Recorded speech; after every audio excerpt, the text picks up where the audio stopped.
These little pods have caused big trouble for families across the country. Ever since they hit store shelves, the Consumer Product Safety Commission has put out a warning.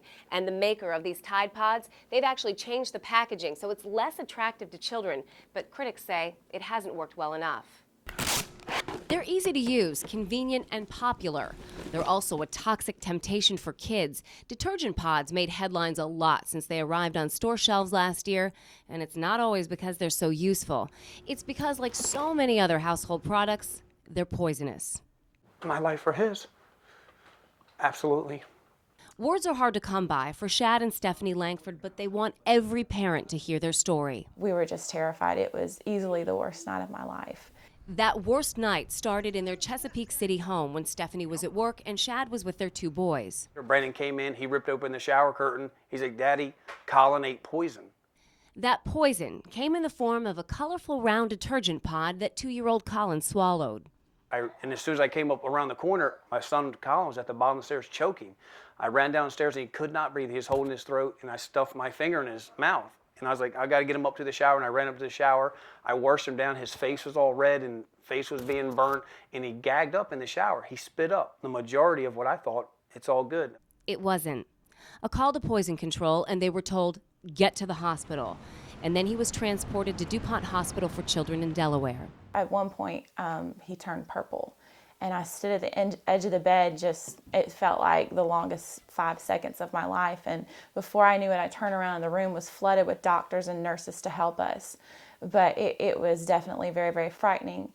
All of this from detergent. I sat in the hospital as he was on the ventilator, and just over and over again, I thought this was the one thing he could have gotten a hold of. I felt like I failed him.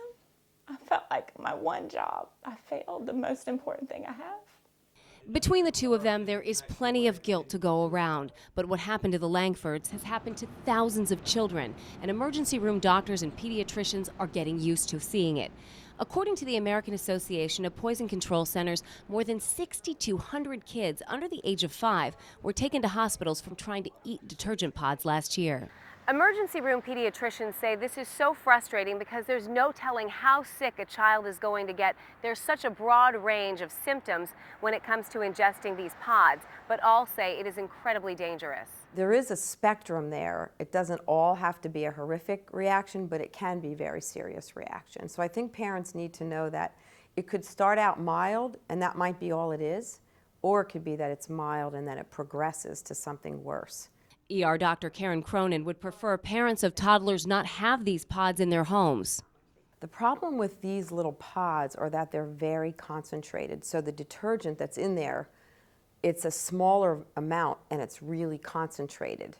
And so if they take it, they chew it, they take off a piece, they bite into it, they're getting a concentrated dose of the detergent.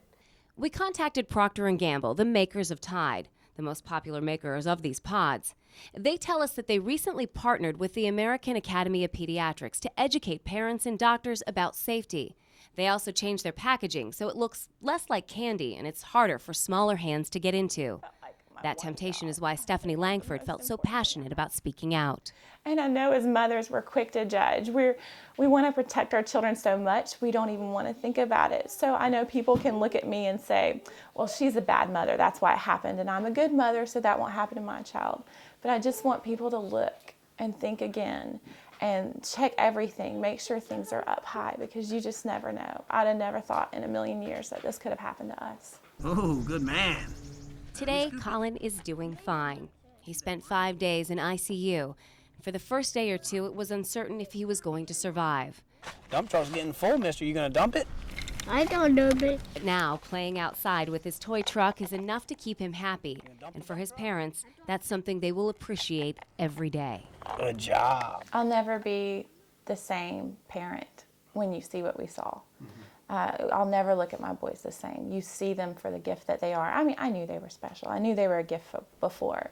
But just something happens when you see your child turn purple. And it's almost a feeling of a second chance. And we're definitely trying our best at it. One thing that the Langfords wanted to stress, something that their pediatrician had recommended to them, putting the number for poison control inside of your phone. After all, a child can ingest poison anywhere at any time. Megan Pringle, ABC 2 News.